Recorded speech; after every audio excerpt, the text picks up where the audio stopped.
আসসালামু আলাইকুম বন্ধুরা, সবাই কেমন আছেন? শীতের দিন সব রকমের সবজি মিলাইয়া যদি সবজি রান্না করা যায় তাহলে কিন্তু ভালোই লাগে, খারাপ লাগে না।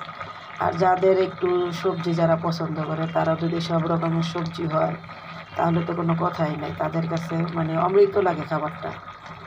তো যারা শুকনো খাবার পছন্দ করে তাদের কাছে ভালো লাগবে না অবশ্যই, কিন্তু যারা একটু ঝোল টাইপের খাবার পছন্দ করে তাদের কাছে কিন্তু খাবারটা খুবই ভালো লাগে।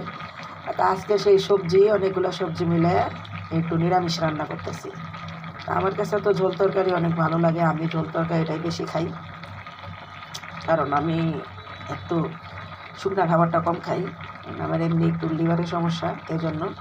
তো দেখেন আজকে সব রকমের সবজি মিলাই আজকে একটা সবজি রান্না করতেছি। মাশাআল্লাহ, সবজির কালারটা কত সুন্দর আসছে। সবজি রান্নাটাও প্রায় শেষ পর্যায়ে, শেষের দিকেই। মাশাআল্লাহ, সবজির রান্নাটা অনেক সুন্দর হয়েছে, কালারটাও অনেক ভালো লাগতেছে। তো এই জন্য ভিডিওটা করলাম। তো বন্ধুরা, সবাই ভালো থাকবেন। আল্লাহ হাফেজ।